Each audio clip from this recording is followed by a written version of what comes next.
Hi everybody, I'm going to be showing you how to use a dichotomous key today. Okay, so it's my second take on the video and that's why I've already written on here. A dichotomous key means that you have two choices. Okay, what is the goal of a dichotomous key? It's to name organisms that you have no idea what they are. So in other words, it's helping you classify. Okay, we're going to keep things really simple this semester and we're just going to use animal classification. All right, so very simple tasks at hand. I'm going to show you how to use a dichotomous key because you have to make one for Monday for 11:30. So that is your assignment, okay? And you know that from reading the LMS page that it's going to count as your thinking assignment for this unit. So using a dichotomous key, dichotomous keys are keys. Key gives you an answer to something. So we're going to find an answer to what our organism is. And we're going to have two choices along each step of the way. So I'm going to give you very, very simple examples, and we're going to name these animals in a couple minutes. When you create your own dichotomous key, keep in mind you can only have two choices per characteristic. That's super important. That's really the only way people tend to go wrong, okay, when they're making dichotomous keys, is that they forget they can only have two choices. So two choices for each characteristic, all right? Just going through this, there's not too much information I want you to have here, but I do want you to be aware that the person that made this worksheet, and I'm working with things from Google Images and Google at this point, so I'm sorry, I am limited.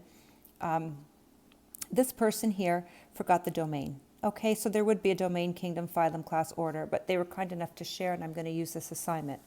So what I want to point out to you here is if we didn't know what this organism was, we could find out using a dichotomous key. And the dichotomous key would address some of these characteristics, okay? And so what I just wanted to show you here is we've got a kingdom, we've got an animal. Chordata means the animal has a backbone. So at every step of the way, what we're going to do is add one more characteristic, okay? Mammals nurse their young. Rodentia have sharp teeth. Sciridae have bushy tails, Tamias climbs trees, and Striatus has stripes. And so these are different morphological features of the chipmunk, okay? So I wrote down here morphological features. That's what I want you to stick with. So can you see the stripes? Yes. Can you see it climb a tree? Yes. Can you see the bushy tail? Yes. Can you see the sharp front teeth? Yes. Typically, you might not see it nursing young, so I would stay away from that kind of a thing. This semester, I want to keep things really simple. So I want you just to look at what this organism looks like, okay? And based on that, then use those features for your dichotomous key, okay? So for instance, don't say this organism breathes air, because we can't actually see that happening. Typically, you're not going to get close enough to see that happening, okay? So you can see its stripes, you can see its bushy tail, and you can see its sharp front teeth, those type of things.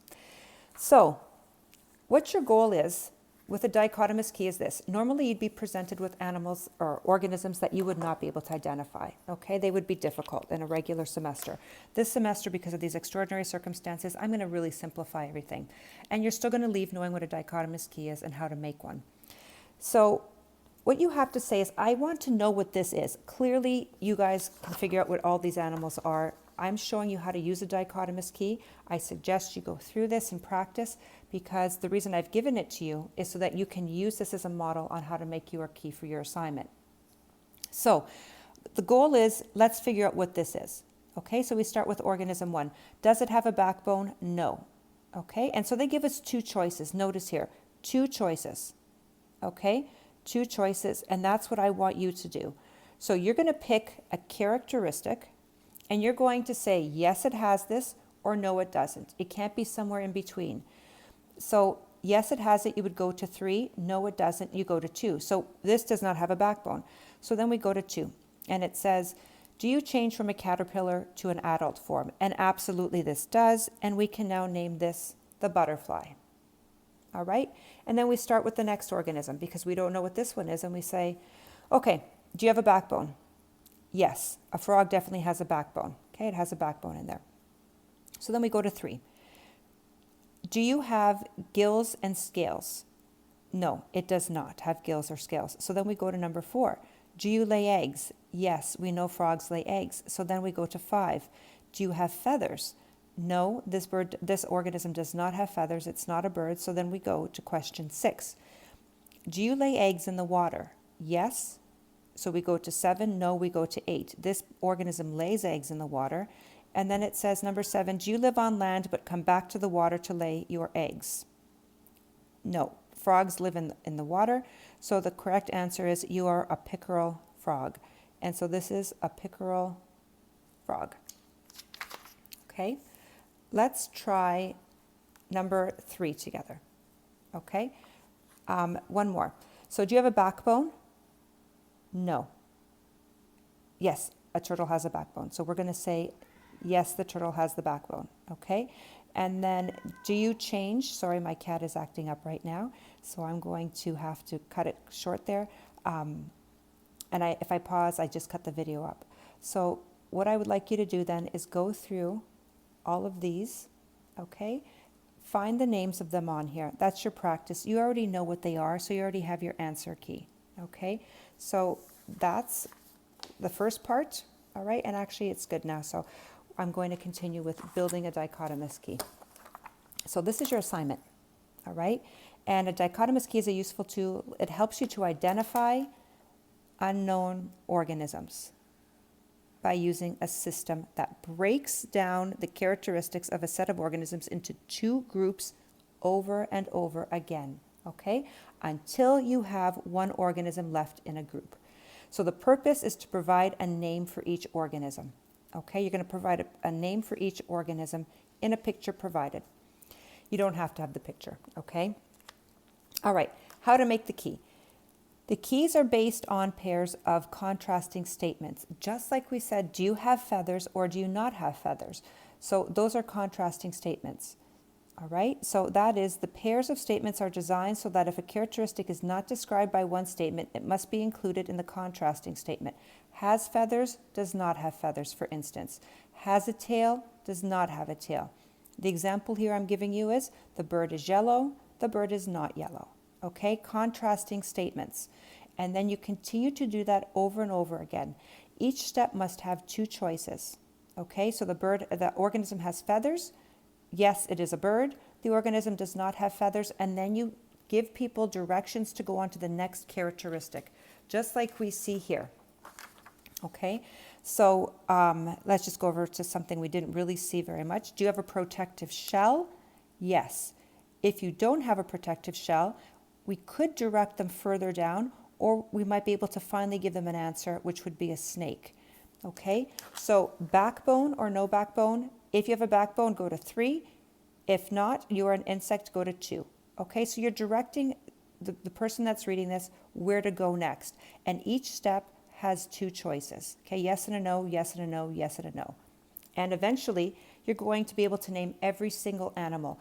If you can't do that, if you end up with a yes down here and no, okay, that means you've done something incorrectly. All right? So in other words, you should always end with a yes and a no. All right? You should always end that way because it's dichotomous. All right? So I'm giving you another example here. I like this example. Vertebrate. Does it have fur? Yes or no? Okay, and so you're seeing this progress in a different form. In other words, the other one was going in words this way. This is definitely the easiest way to do it, I would think, considering that you guys are probably going to be working in a Word document. This is what I would expect you to hand in to me. It doesn't have to be anything more than this, okay? 1, 2, 3, 4, 5 statements, okay? I'm going to be giving you 4 animals. So the most efficient way to take care of 5 animals is in 4 statements. I'm just going to let you know that as a rule of thumb, okay? So if you've only got 4 statements and you've dealt with every single one of the animals, then you've done it the best way possible. If you end up with 5, it's still okay, but you could have done it in 4 statements, okay? With 5 animals, if you end up with 7 statements, you've probably gone wrong along the way, all right? So notice, we have 1, 2, 3, 4, 5 animals, and we have 1, 2, 3, 4 choices or statements.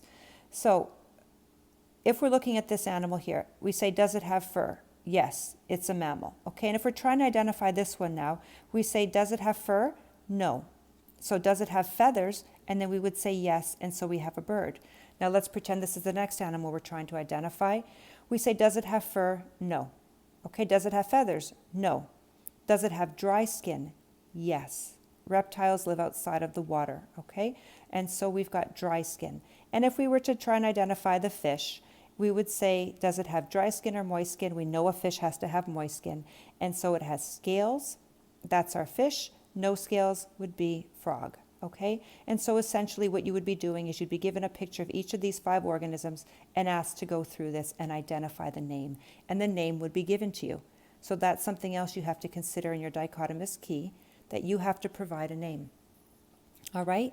And so what am I having you do then? This is your assignment. Okay? You are creating a dichotomous key for the following organisms. For an ant, a lobster, a tiger, a snail, and a blue jay. All right? You'll create your dichotomous key. And your dichotomous key, I just wanted you to be aware, can be very, very different based on the characteristics you choose from somebody else's, if you're asking them what their key is, and still be completely correct. Okay? So I'm asking you, please do not give anybody your dichotomous key. Do not ask your friends for their dichotomous key, because I don't want identical dichotomous keys handed in. Okay? And you might use some of the similar features. Obviously, I've picked things that are very easy and have certain features, but it should not be word for word identical. Okay? And some of you will come up with interesting things that are a little bit different than everybody else and in a different order. And that's why it is a thinking assignment. Okay? Good luck.